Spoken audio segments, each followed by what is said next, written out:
Would that be correct? That's correct, Your Honor. That's correct. Mr. Chair, we would take that up in the next hearing.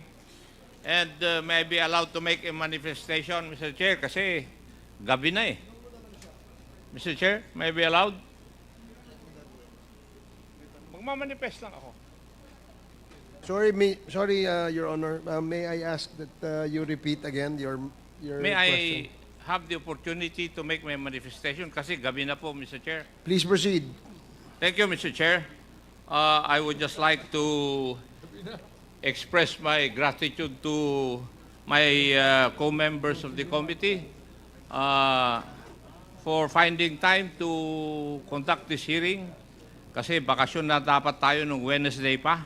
So maraming pong salamat sa inyo. Pero meron lang po akong na-observe kanina. Nagsisenyasan na naman si Honorable Fernandez at saka si Madam Cassandra Ong.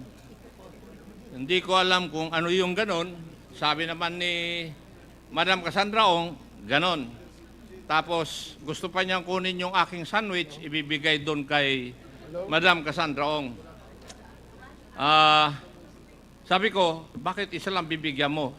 So binigyan din niya si Madam Alice Go ng sandwich. Sabi ko naman, baka magselos si Mayor Dong Kalugay. Pumunta ako doon sa kitchen, pakibigyan nyo nga ng sandwich si Mayor Kalugay kasi baka magselos. So Mr. Chair, marami pong salamat sa opportunity na binigay nyo sa akin. Thank you, Congressman Akop. You may now continue, Congressman Fernandez. And please, Hindi pa ako tapos. For the information of Chairman Akop, that two burgers that I received a while ago, I told the waiter to bring it to Mr. Tony Yang. Unfortunately, fortunately or unfortunately, doon pinadala sa kanila. Anyway. Lakad niya po yun, yung sa Binondo, and then they met. Yes po. Okay. I direct my questions again to Ms. Ong. So, you say you're in a relationship with Wesley. Ano po yung birthday ni Wesley Guo? February 23. Feb 23? Yes po.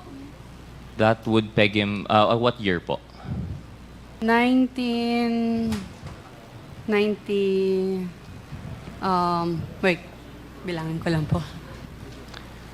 Mr. Chair, do we have anyone who can confirm the date? Because my data says otherwise. I think... Perhaps, Mr. Chair, I can ask the Bureau of Immigration. Yeah. They might have the documents po, no? Mr. Chair, directing my question to the Bureau of Immigration, anong birthday po ni Mr. Wesley Guo based on his Philippine passport?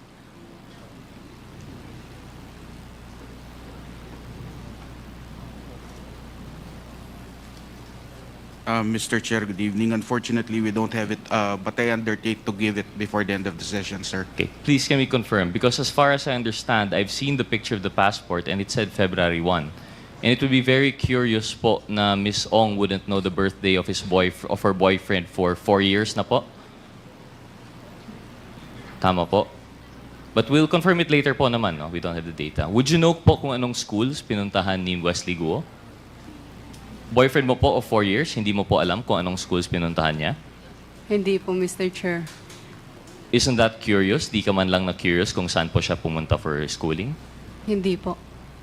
So ano yung mga...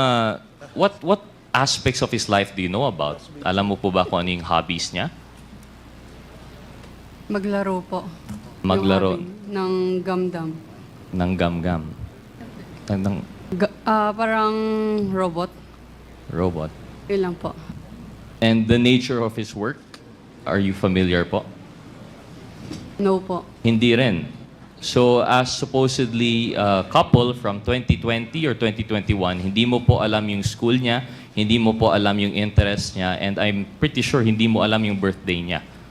So that's what I'm trying to point out here, Mr. Chair. I do not believe in the story that Miss Guo and Miss Ong know each other through the brother.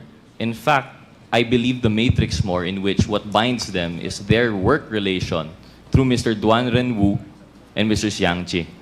And in fact, I would, if there's anything that I would change to the matrix, I would say that dapat si Duan Wenru and si Xiang Jie should be in the middle between the two because he is the link that binds. Because, Mr. Chair, I'd like to ask again, between the two, between Baofu, which I think, Ms. Guo, ano po yung relation po natin sa Baofu? Your Honor, after po ako nag-divest, wala na po kami relationship. Oh, but prior po, you were an incorporator. Prior po, Baofu landowner. Okay, landowner po talaga. So, Baofu, may link po tayo kay Ms. Guo. Kay Ms. Ong naman, admittedly, incorporator ng LS99 through Mr. Duan Renwu. So, we see, ito na po yung sinasabi ng Matrix na parallel operation. We have here two owners of yung supposedly, yung land-owning corporation, which will eventually lend to the POGO, of which they are still actually a part of. Yung si Mr. Duan Renwu, if I remember, is ninong po ni Ms. Ong. Is that correct, Ms. Ong? Yes po, Mr. Chair. And admittedly, si Mr. Duan Renwu, kilala rin po ni Ms. Guo. Is that correct, Ms. Guo? Your Honor, nakilala ko po siya through Cassy Lee. Through Cassie, allegedly. You met Cassie through the boyfriend na hindi niya nga mabanggit kung anong school or anong birthday. But admittedly, you know si Mr. Duan Renwu, who you were seen together abroad when you escaped the Philippines. Is that correct, Mr. Chair? Mr. Chair, na-met ko po siya nung sinama po ni Cassy sa amin. Oh, pero kasama po ninyo abroad. Indonesia po ba yan or Malaysia? Hindi po kasama, na-met ko lang po siya dahil sinama po ni Cassy. Dahil doon. And Mr. Duan Renwu and Mr. Zhang Chen naman, paano mo po kilala, Ms. Guo? Siya po yung nag-arrange ng hotel nyo, di ba? Your Honor, hindi ko po kilala si Jiang Jie. Hindi nyo po kilala. Pero in-arrange lang po yung hotel nyo. Hindi po siya nag-arrange ng hotel namin, hindi ko po siya kilala. Hindi niyo po kilala. Okay, we'll come back to that.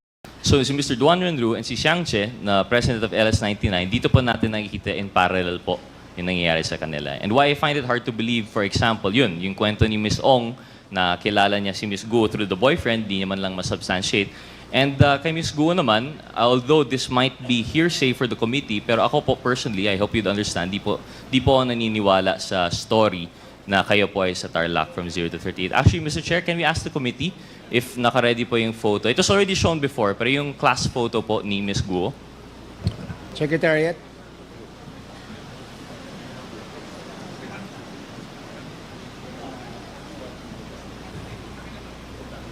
Ms. Guo, while waiting for that po, you say you were born in 1986. Tama po ba?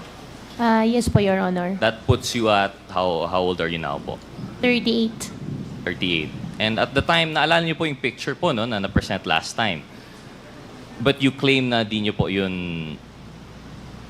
Ano pong picture, invoked- Your Honor? That's correct. Mr. Chair, we would take that up in the next hearing. And may I be allowed to make a manifestation, Mr. Chair, kasi gabi na eh. Mr. Chair, may I be allowed?